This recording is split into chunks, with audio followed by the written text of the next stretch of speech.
Hey, it's me, Tim. Let's do something completely different than anything I've done on this channel in many, many years, because I just do guitar stuff on this channel nowadays and some of my tools and everything. But today I want to show you what I have in this paper bag.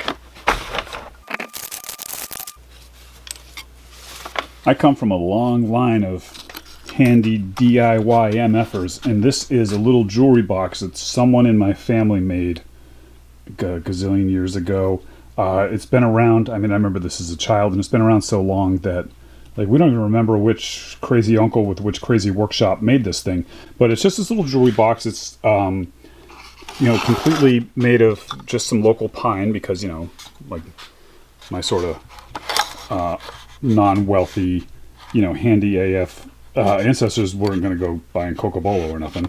And so this is just this little jewelry box that recently got smashed in a move. So I'm going to see if I can put it back together. This bad boy is going to have no value outside of sentimental value, but it's really, really just thin, light pine. And so it's actually not as bad as it looks, I don't think.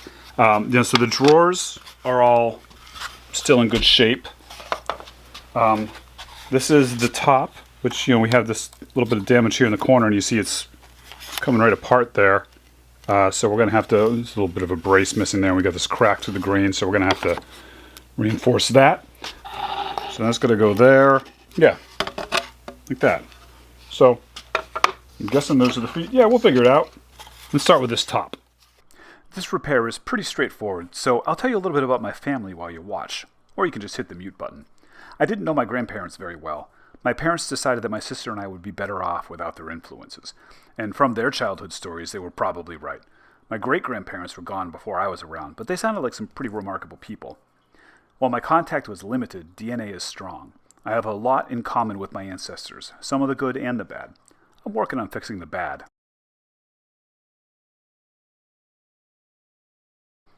So some of the good traits I inherited are the work ethic and curiosity of my dad's dad.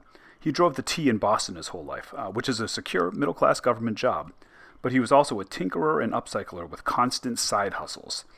Besides also running a small gentleman's farm and doing all the old-school DIY building and repair gigs men of that generation did, at one point he built a sawmill in the backyard, selling even the sawdust to playgrounds and parking lots.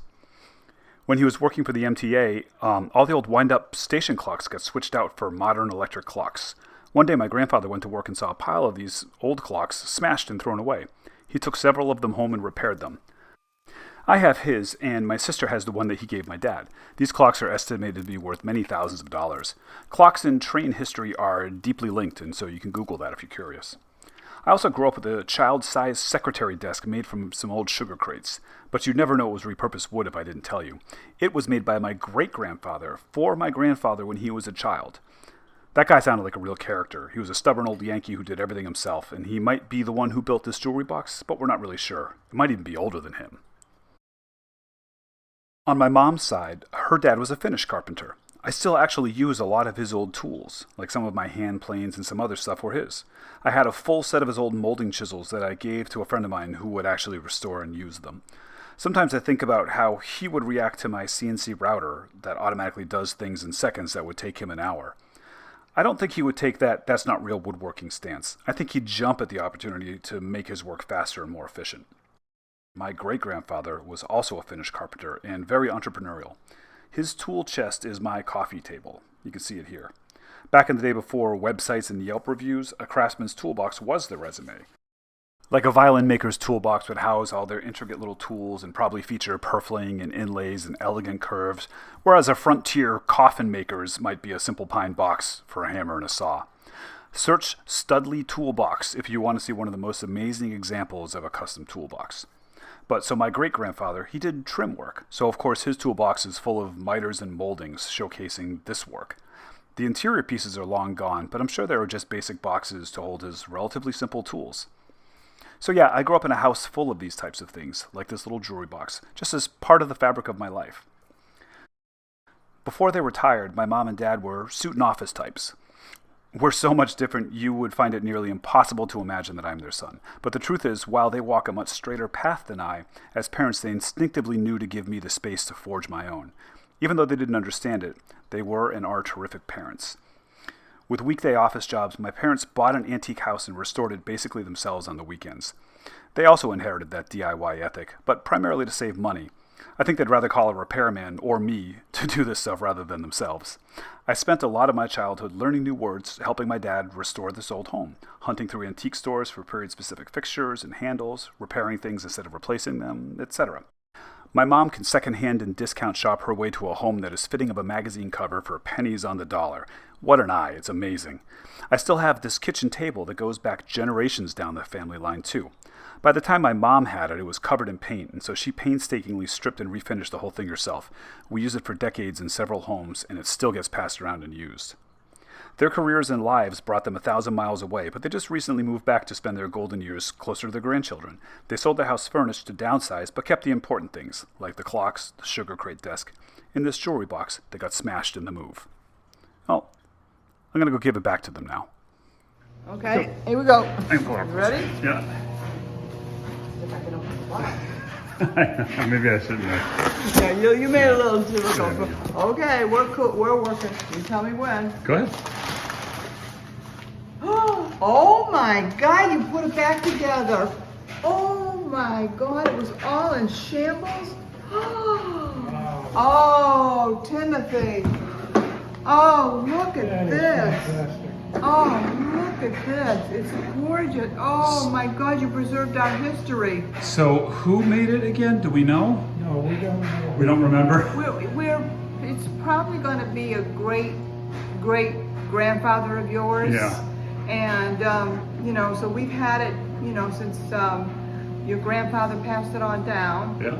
And so it's been in the family for a long time, and it's just really special, and I can't believe you put it all back together. I put in one of those top drawers, I put my maker's mark with the year, so our great-great-grandchildren, or my great-great-grandchildren, will know that at least I restored it. Absolutely. Oh my God. Yeah, I wanted to put everybody else's names in there too if I could, but we just don't know. Easy, was it? No. Wasn't too bad. How long did it take you? That's the difference between you and me, you're patient. How long did it take you? It must have taken hours. No, it wasn't too bad. Wow. What did Vince say? Vance hasn't seen it yet. Oh. So, but yeah, because it's going to be passed down to him. yeah, he's getting all our old crap. Yeah, all the old crap. Yeah, but Okay. Hopefully he'll like the history to it. You Yeah. know? Oh, he will. So all this woodworking stuff runs in the family. Yeah. Yeah? Really cool. That's what this whole video, which you'll see when I'm done editing, is about. Oh no. This video kind of reminded me of the origins of my business and my YouTube channel. Initially, I started out before I was just strictly making guitars. I was making all sorts of things, always using reclaimed and upcycled materials. And the business mantra, which I still adhere to today, is to make worthless things priceless. And so that's a great example. Now, 10, 12 years ago, if I had found that object, I would have turned it into something else because it wouldn't have had any sentimental value to me. It would have just been a found object. And that object restored doesn't have a ton of retail value. So I would try to take that broken thing and add more value to it by reimagining it in some new and interesting way. But in this particular case, that box is basically nothing but sentimental value. And it's not only my sentimental value, but my family's. And so I put the value back into it sentimentally instead and put it back into as close to its original shape as I could get for my grandkids or whatever. I don't know. Thanks for watching. Back to guitars and stuff probably on the next one. So, all right, be good.